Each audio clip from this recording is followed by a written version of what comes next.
السلام عليكم ورحمة الله وبركاته.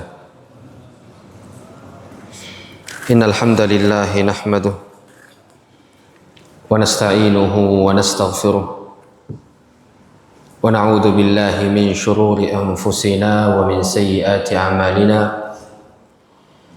من يهده الله فلا مضل له ومن يضلل فلا هادي له. أشهد أن لا إله إلا الله وحده لا شريك له وأشهد أن محمدا عبده ورسوله صلى الله عليه وسلم. أما بعد.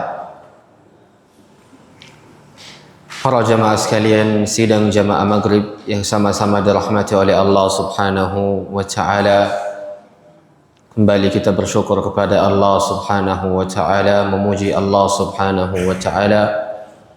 Ialah Allah Subhanahu wa ta'ala yang masih senantiasa memberikan kepada diri-diri kita banyak kenikmatan, sehingga kembali Allah Subhanahu wa ta'ala mengizinkan kita untuk melanjutkan apa-apa yang telah kita kaji dari pembahasan kitab Umdatul Ahkam, pokok-pokok hukum di dalam Islam, di mana alhamdulillah kita masih berada dalam bab mandi, di mana kita berada dalam hadis ke-36 ataupun ke-36 hadis Ummi Salamah zaujin Nabi sallallahu alaihi wasallam terkait permasalahan yang berkaitan dengan mandi-mandi sunnah, di mana alhamdulillah datang sebuah hadis dari baginda Nabi alaihi salatu wassalam, ialah hadis Abi Ja'far Muhammad ibn Ali ibn al-Husain ibn Ali ibn Abi Talib radhiyallahu anhum, annahu kana huwa wa abuhu 'inda Jabir ibn Abdullah وعنده قومه فسألوه عن الغسل فقال يكفيك صاع، فقال رجل ما يكفيني، فقال جابر كان يكفي من هو أوفى منك شعرا وخيرا منك يريد النبي ثم أمنا في ثوب. Hadis ke-39, di mana hadis ini ialah hadis yang menjelaskan tentang takaran air yang hendaknya dipakai untuk mandi, yaitu dari Abi Ja'far Muhammad ibn Ali ibn al-Husain ibn Ali ibn Abi Talib radhiyallahu anhu. Beliau bersama dengan ayahnya di sisi Jabir ibn Abdullah. Jabir ibn Abdullah salah seorang sahabat Nabi. Ia bersama dengan ayahnya itu berada pada sisi Jabir ibn Abdullah, dan juga ada beberapa orang di antaranya yang juga membersamainya. Maka mereka bertanya tentang mandi, berapa takaran air yang harus digunakan untuk mandi. Maka Jabir ibn Abdullah mengatakan, cukup bagimu sebanyak 1 sa'. Sebanyak 1 sa'. Sa' itu timbangan yang dipakai oleh orang-orang Arab dalam mentakar, di mana dijelaskan bahwasanya 1 sa' itu adalah 4 4 kali ambil air dengan kedua telapak tangan. 1 sa' itu lebih dari 4 amdad, 4 mud. Mud itu 1 kali ambil air. Maka Jabir ibn Abdullah mengatakan, cukup bagi dirimu untuk mandi dengan 4 kali telapak tanganmu. Maka seseorang berkata, ma yakfini, kalau takarannya seperti ini saya tidak cukup dan tidak akan cukup bagi diriku. Maka Jabir ibn Abdullah mengatakan, ketahuilah takaran tersebut telah cukup pada diri Rasulullah sallallahu alaihi wasallam, pada diri Rasulullah sallallahu alaihi wasallam. Hadis ini menjelaskan kepada kita para jamaah sekalian tentang bagaimana baginda Nabi alaihi salatu wassalam itu mencukupkan dirinya dalam membersihkan dirinya dengan air secukup mungkin, untuk tidak terbiasa dengan sikap tabdzir, membuang-buang air. Karena kebanyakan manusia tatkala airnya sedang banyak, ia kadang terluput darinya, ia kadang lalai, sehingga tak memikirkan lagi yang namanya sikap tabdzir. Padahal sikap tabdzir ini adalah sikap-sikap yang dimiliki oleh syaitan, yang dimiliki oleh syaitan. Para ulama ketika menjelaskan hadis ini, bahwasanya hadis ini tidak memerintahkan kepada manusia untuk mandi hanya dengan 4 telapak tangan. Tidak. Akan tetapi hadis ini menjelaskan tentang hendaknya seseorang itu tidak berlebih-lebihan dalam menggunakan air. Maka Al-Imam An-Nawawi ketika menjelaskan hadis ini mengatakan, ajma'al muslimun ala anna al-ma'a alladhi yujzi'u fil wudu' wal ghusli ghaira muqaddar. Seluruh kaum muslimin sepakat bahwasanya air yang digunakan dalam wudu dan digunakan dalam mandi itu tidak ada takaran tetapnya. Tidak ada takaran tetapnya. Kemudian Al-Imam An-Nawawi menjelaskan, bal yakfi fihi al-qalil wal kathir. Kadangkala air sedikit itu cukup dan kadangkala air yang banyak baru cukup. Idza wujida syaratul ghusl. Jikalau memang ada kebutuhan untuk mandi dan membasahi seluruh tubuh. Makanya kata Al-Imam An-Nawawi, al-ghusl itu, mandi itu ialah membasahi dan mengalirkan air pada seluruh anggota tubuh, dan itu membutuhkan air. Makanya para ulama menilai hadis ini bukan untuk menetapkan takaran airnya, bahwa Nabi alaihi salatu wassalam mandi hanya dengan 4 kali telapak tangannya, kedua telapak tangannya dikali 4. Mandi cuma baginda Nabi alaihi salatu wassalam mandi hanya dengan takaran itu. Hadis ini bukan ingin menjelaskan kepada kita bahwa diri kita juga harus mandi seperti itu. Bukan ingin menetapkan takaran air yang harus digunakan. Karena dari sisi takaran orang-orang itu berbeda-beda. Kadang ada air yang sedikit itu cukup. Kadang air yang sedikit itu tidak cukup bagi dirinya. Maka harus dibedakan antara kondisi individual dan tokoh-tokoh tertentu. Karena kadang ada seseorang yang sedang safar kemudian junub, maka harus untuk mandi. Kalau ia sedang safar, otomatis airnya sedikit, ia cukup-cukupkan. Tapi kalau ia sedang tidak safar, maka tentu ia boleh untuk mandi dengan takaran yang tidak terlalu berlebih-lebihan. Yang terpenting ialah seluruh anggota tubuhnya basah dengan air. Karena Allah Azza wa Jalla menjelaskan dalam Al-Quran, sesungguhnya di antara teman-teman syaitan ialah orang-orang yang melakukan tabdzir, ialah orang-orang yang melakukan tabdzir, berlebih-lebihan dalam menggunakan air yang tidak dibutuhkan oleh dirinya. Kemudian lihat bagaimana Jabir ibn Abdullah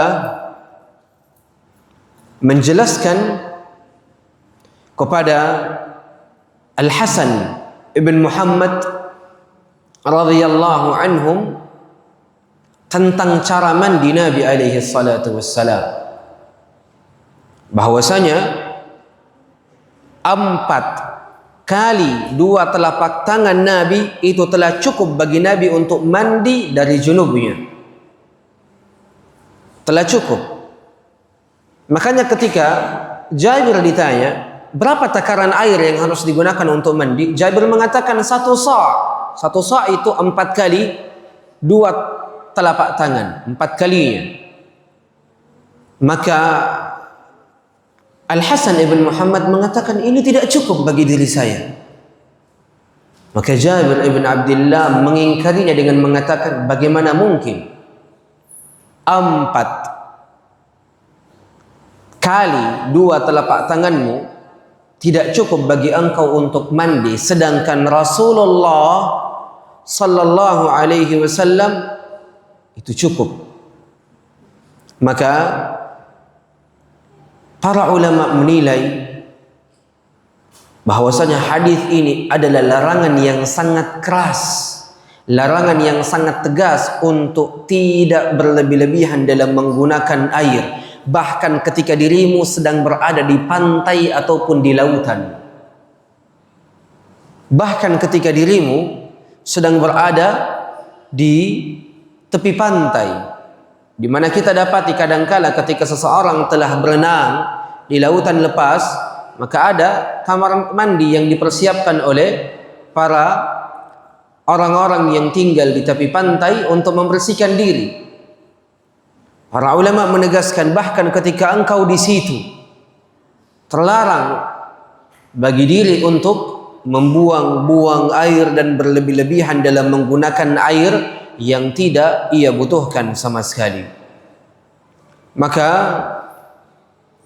baginda Nabi alaihi salatu wassalam adalah orang yang benar-benar menjaga dirinya dari sikap tabdzir, yang semoga Allah subhanahu wa ta'ala menggolongkan kita bahagian darinya.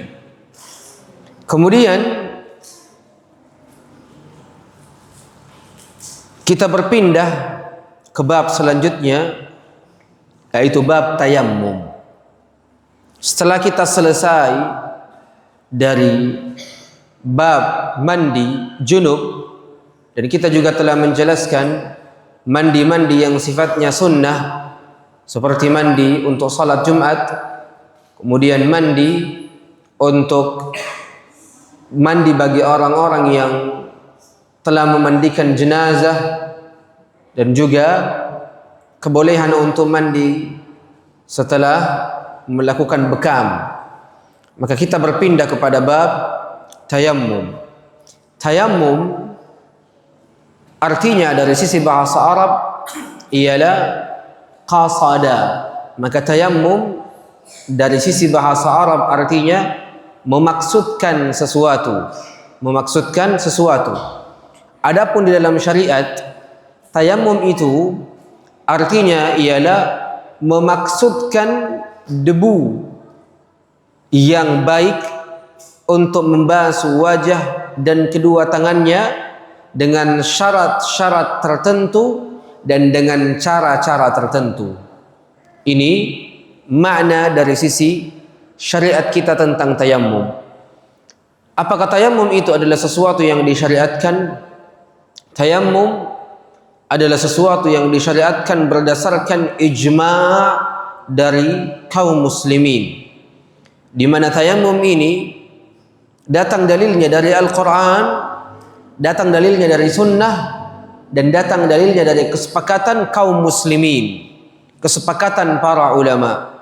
Bahkan tayammum di antara hal-hal yang sifatnya darurat di dalam Islam. Apa maksudnya?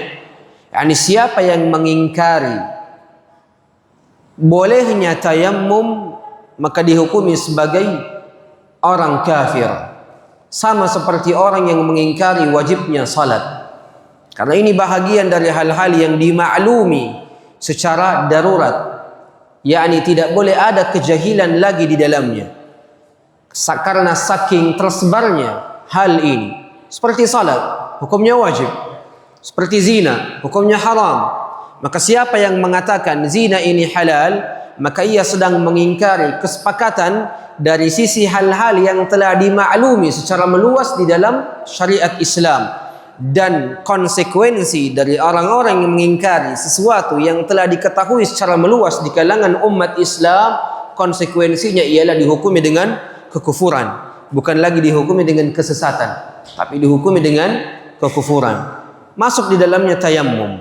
Allah Azza wa Jalla berfirman di dalam Al-Quran, Ya ayyuhalladzina amanu la taqrabus salata wa antum sukara hatta ta'lamu ma taqulun wa la junuban illa abiri sabilin hatta taghtasilu wa in kuntum marda aw ala safarin aw jaa ahadun minkum minal ghaid aw lamastumun nisa falam tajidu ma'an fatayammamu sa'idan tayyiba.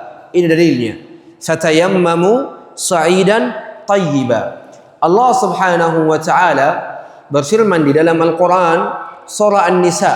Allah Subhanahu wa ta'ala mengatakan, wahai orang-orang yang beriman, janganlah engkau mendekati salat dalam keadaan engkau sedang mabuk. Maka orang-orang yang mabuk terlarang untuk mendekati salat. Orang-orang yang mabuk itu terlarang untuk mendekati salat. Allah Azza wa Jalla katakan, wahai orang-orang yang beriman, maka siapapun yang melakukan dan mengaplikasikan perintah Allah setelah ini, maka ia termasuk ke dalam golongan orang-orang yang beriman.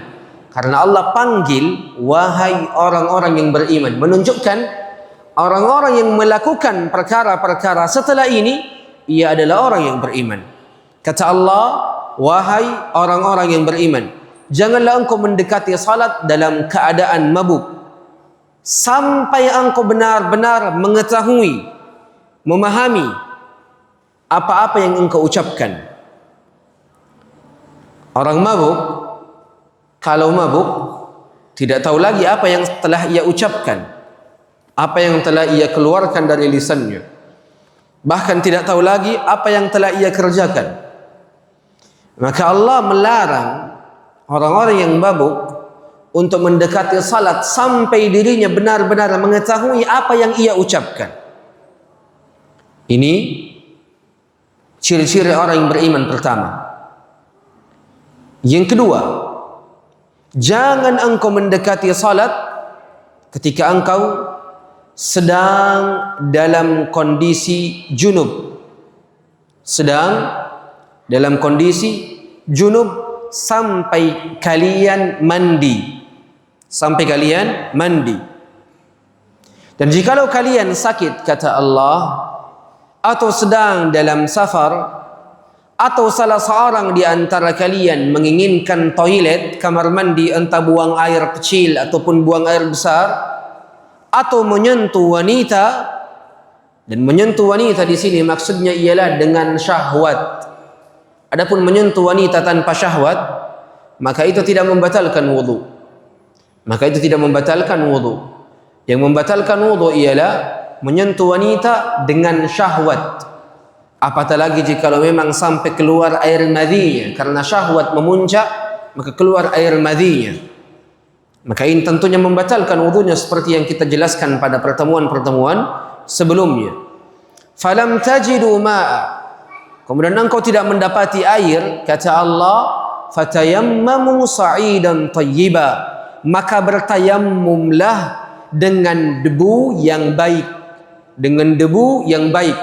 Sebagian para ulama menilai bertayammumlah dengan tanah yang baik. Bagaimana caranya? Allah jelaskan, famsahu biwujuhikum wa aydikum, basuhlah setelah kalian mengambil debu, setelah kalian mengambil tanah, basuhlah wajah kalian dan tangan-tangan kalian. Maka Allah Azza wa Jal memerintahkan para hambanya ketika ia tidak mendapati air atau ketika ia terhalangi dari air, entah karena sedang safar dan tidak ada air, atau entah karena sedang sakit dan tidak bisa menyentuh air, maka ia hendaknya bersuci dengan tanah ataupun debu dengan cara mengusap wajahnya dan mengusap tangan-tangannya. Innallaha kana afuwan ghafura. Sungguh Allah zat yang maha pemaaf lagi maha pengampun. Ini dalil yang pertama dari Al-Quran. Adapun dari ayat yang lain, Allah Subhanahu wa taala berfirman dalam surah Al-Maidah, Allah Azza wa Jalla jelaskan, wa in kuntum junuban fatahharu wa in kuntum marda aw ala safarin aw jaa ahadun minkum minal ghaid aw lamassumun nisa falam tajidu ma'an fatayammamu sa'idan tayyiban famsahu biwujuhikum wa aydikum min ma yuridu Allahu liyaj'ala 'alaykum min haraj walakin yuridu liyutahhirakum wa liyutimma ni'matahu 'alaykum la'allakum tashkurun. Kata Allah di dalam Al-Quran di ayat yang lain surah Al-Maidah, kata Allah, jikalau kalian sedang dalam kondisi junub, maka bersucilah. Apa bentuk bersuci ketika seseorang sedang berada dalam kondisi junub? Yakni mandilah. Dan jikalau kalian sakit atau kalian berada dalam kondisi safar, atau salah seorang di antara kalian mendatangi toilet untuk membuang airnya, baik yang kecil ataupun yang besar, ataupun salah seorang di antara kalian menyentuh wanita dengan syahwat kemudian tidak mendapati adanya air, kata Allah, fatayammamu sa'idan tayyiba, maka bertayammumlah dengan tanah ataupun debu yang baik, kemudian usaplah wajah-wajah kalian dan tangan-tangan kalian. Kemudian Allah jelaskan, ma yuridullahu liyaj'ala 'alaikum min haraj. Allah sekali-sekali tidak ingin membuat kalian dalam kesulitan. Yani engkau tak mampu untuk beribadah dengan air, maka jangan paksakan. Karena Allah sendiri yang katakan, ma yuridullahu liyaj'ala 'alaikum min haraj. Allah tidak menginginkan atas diri-diri kalian adanya kesulitan, adanya kesempitan. Makanya Allah Azza wa Jal mengatakan firman ini, ma yuridullahu liyaj'ala 'alaikum min haraj. Sehingga para ulama menilai ayat ini adalah kaidah dari kaidah-kaidah syariat, bahwasanya hendaknya seseorang beribadah kepada Allah sesuai dengan kadar kemampuannya. Ketika kadar kemampuannya mampu dengan air, maka ia bersuci dengan air. Ketika ternyata kadar kemampuannya tak mampu dengan air, maka jangan dipaksa untuk tetap mandi atau tetap bersuci dengan air, karena bisa saja ada mudarat yang besar yang menimpa dirinya. Makanya suatu ketika ada salah seorang sahabat Nabi, ia sedang demam tinggi, tapi sayangnya lagi demam tingginya ia mimpi basah, sehingga junub.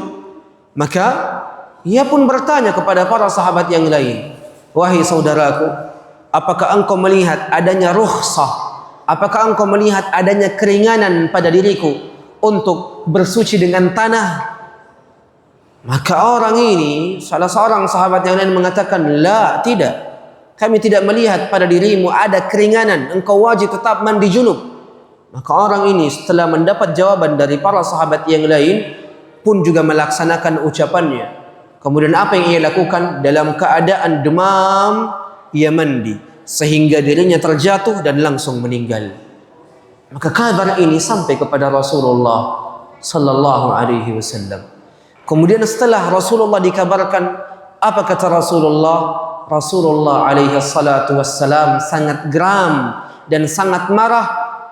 Kemudian mengatakan, qatalahullah. Sungguh orang yang memberikan fatwa tadi bahwasanya ia wajib untuk tetap mandi telah membunuhnya, semoga Allah Azza wa Jalla membalasnya dengan balasan yang setimpal.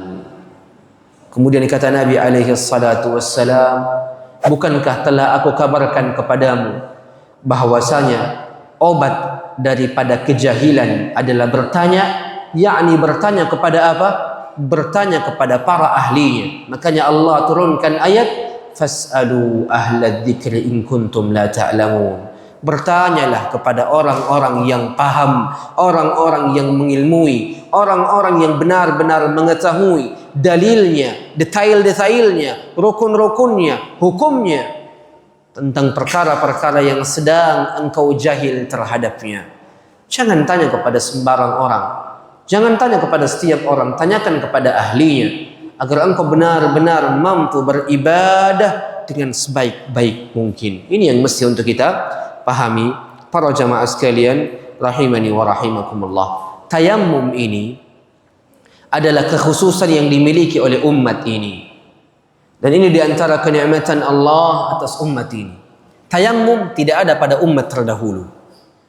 Kalau orang-orang terdahulu ingin bersuci, ia tetap diperintahkan untuk bersuci dengan air. Adapun umat baginda Nabi Muhammad alaihi salatu wassalam diberikan keringanan oleh Allah dengan adanya tayammum. Makanya para ulama mengatakan tayammum adalah kekhususan yang Allah berikan untuk umat ini, yang dimana tayammum tidak dimiliki oleh umat-umat sebelumnya. Dan ini adalah keutamaan yang besar dari Allah atas umat ini. Dan tentunya di antara bentuk keringanan yang Allah Azza wa Jalla berikan atas umat ini. Dan benarlah firman Allah seperti yang tadi kita sebutkan, wa ma yuridu Allah liyaj'ala 'alaikum min haraj. Di ayat yang lain Allah Azza wa Jalla berfirman, ma yuridu Allahu fid dini min haraj. Di ayat yang lain, wa ma ja'ala Allahu fid dini min haraj. Allah sekali-sekali tidak menginginkan atas diri kalian adanya kesulitan dan kesempitan. Dan Allah Azza wa Jalla tidak menjadikan atas kalian di dalam agama ini adanya kesulitan. Makanya para ulama sepakat agama ini adalah kemudahan. Maka jikalau engkau telah beragama dan mendapati kesusahan pada dirimu, maka cross check kembali apakah agama yang engkau anut saat ini adalah agama yang benar atau tidak. Karena jikalau engkau benar-benar menganut agama yang benar, maka agama ini dipenuhi dengan kemudahan. Dipenuhi dengan kemudahan. Kemudahan yang datang langsung dari Allah, kemudahan yang datang langsung dari Rasulullah alaihi salatu wassalam. Maka jikalau engkau beribadah, niat beribadah, tak taunya mendapati kesulitan, mendapati kesempitan, yakinilah ada yang salah dari cara beragamamu. Ada yang salah dari cara beragamamu. Karena Allah Azza wa Jalla berfirman di ayat yang lain, la yukallifullahu nafsan illa wus'aha. Sekali-sekali Allah Azza wa Jalla tidak memberatkan atas umatnya, atas hambanya melebihi apa-apa yang berada di luar kemampuannya. Allah tidak melebihkan kewajiban atas diri kita melebihi kadar kemampuan kita. Makanya baginda Nabi alaihi salatu wassalam mengatakan dalam hadis riwayat Muslim, wa ju'ilat turbatuha lana tahura idza lam najidil ma. Sungguh tanah-tanah, debu-debu telah dijadikan untuk kita sebagai sesuatu yang suci jikalau kita tidak mendapatkan air. Maka jikalau tidak ada air, maka selama engkau mendapatkan tanah, mendapatkan debu, dan tentu pada setiap tempat ada debu, pada setiap tempat ada debu, kecuali pada tempat-tempat yang memang disterilkan, benar-benar dibersihkan setiap menitnya, maka ini adalah tempat-tempat yang diperkecualikan adanya debu.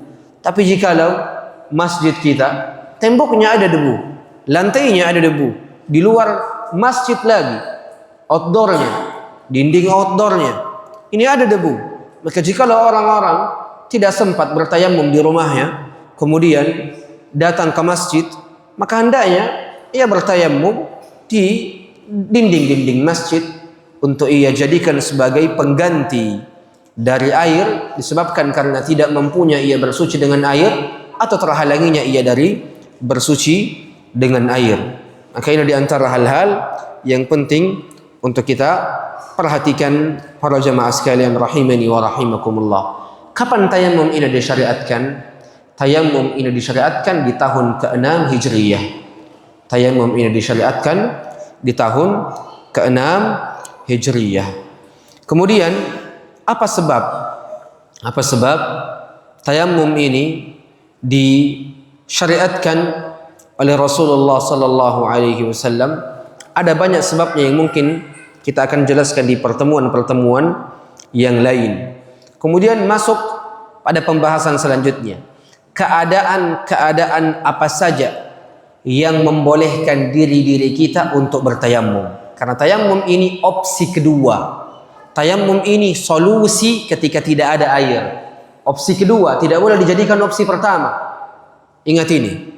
Selama ada air, selama engkau mampu untuk menggunakan air, tidak boleh menggunakan opsi kedua, yaitu tidak boleh bertayamum. Makanya ada keadaan-keadaan yang baru dibolehkan untuk bertayamum. Kata para ulama, ada 3 keadaan seseorang boleh untuk bertayamum dan disyariatkan untuk bertayamum. Keadaan yang pertama ialah tentunya tidak adanya air.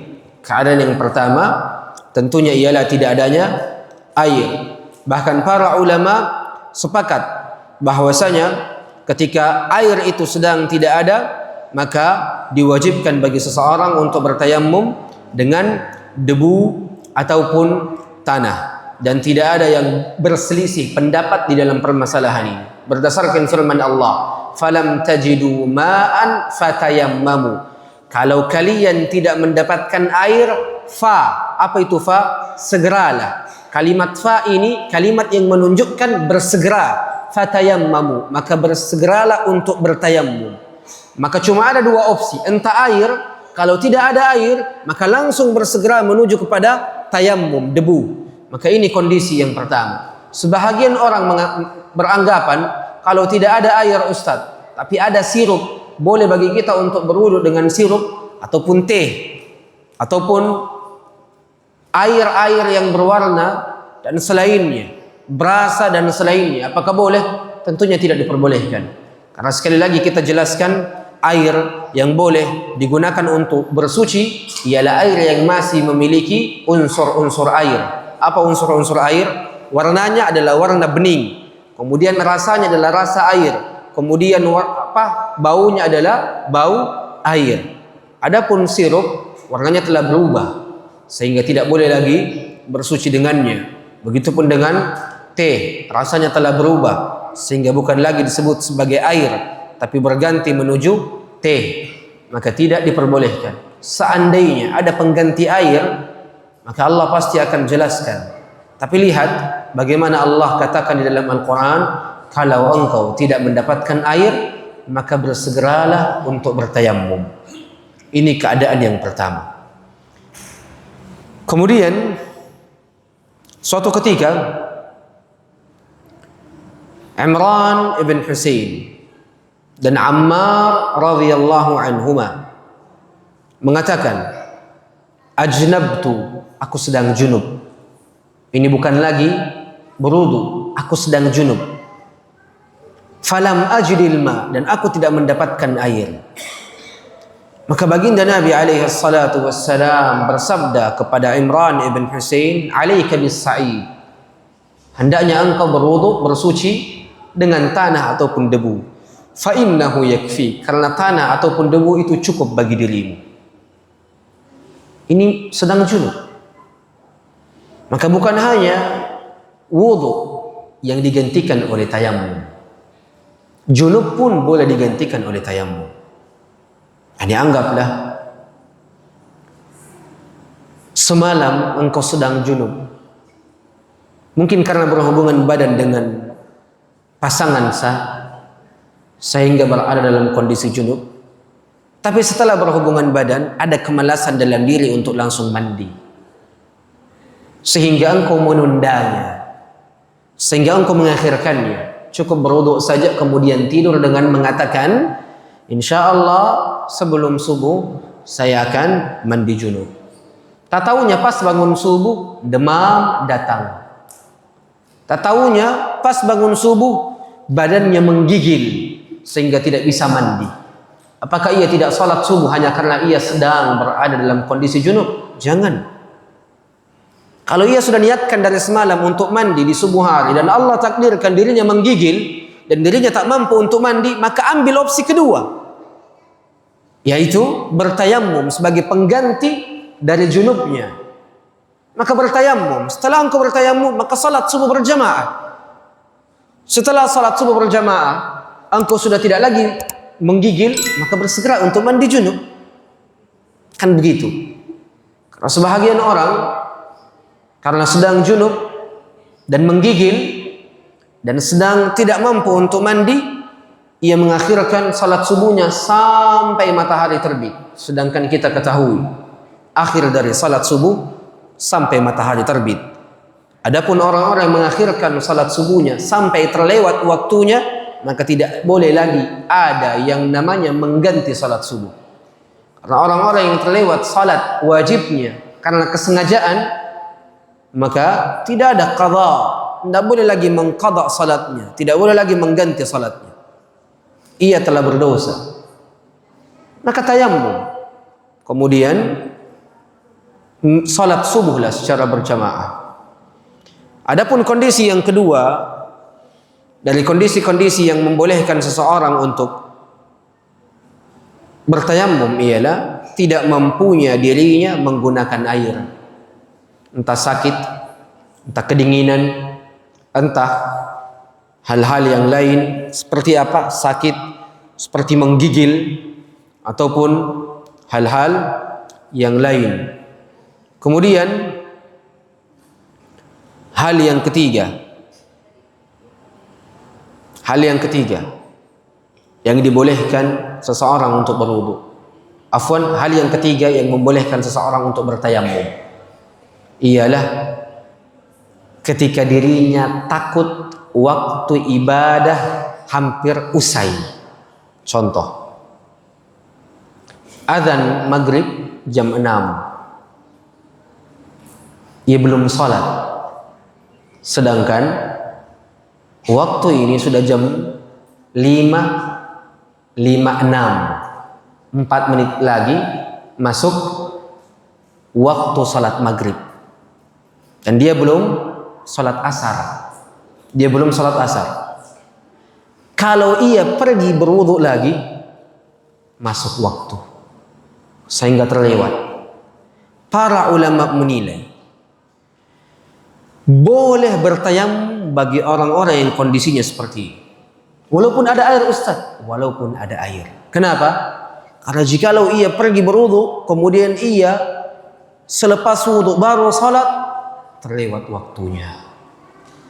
Kalau waktu telah terlewat, tidak ada lagi salat bagi dirinya. Makanya para ulama mengatakan kondisi yang ketiga, air ada, bahkan banyak, dan tidak ada hal-hal yang mengganggu dirinya sehingga terhalangi dari menggunakan air. Akan tetapi waktu ini sangat sempit atas dirinya, yang dimana ketika ia pergi berwudu terlebih dahulu, maka waktu itu telah usai, telah habis. Maka dalam kondisi ini para ulama mengatakan bolehnya untuk bertayamum kemudian beribadah. Walaupun ada perselisihan di kalangan para ulama dalam masalah ini, tapi jumhur ulama menilai bolehnya orang yang kondisinya seperti ini bertayamum kemudian beribadah.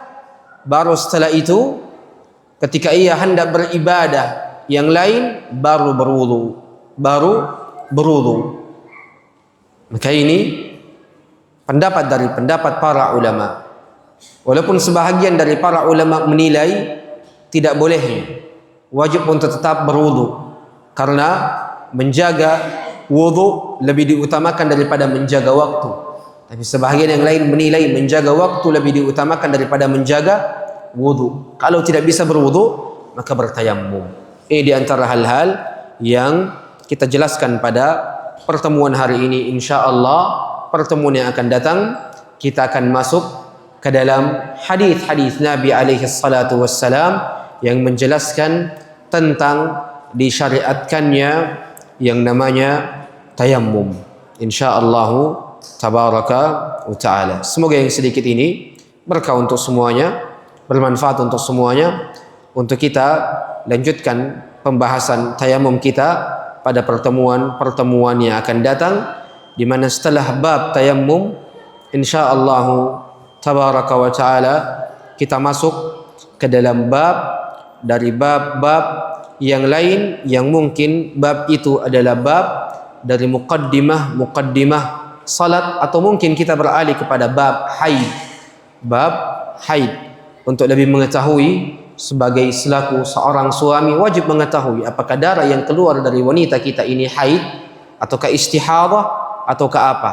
Karena darah yang keluar dari wanita itu tidak selamanya haid, kadangkala istihadah. Bedanya, kalau haid dilarang untuk kita berhubungan badan, dilarang untuk salat, dilarang untuk berpuasa. Tapi kalau istihadah wajib atas dirinya untuk tetap salat, wajib atas dirinya untuk tetap berpuasa, dan boleh bagi lelakinya untuk berhubungan badan dengannya. Tidak menjadi masalah kalau selama darahnya itu adalah darah istihadah. Makanya kita akan jelaskan detail-detail tentang perbedaan darah-darah itu.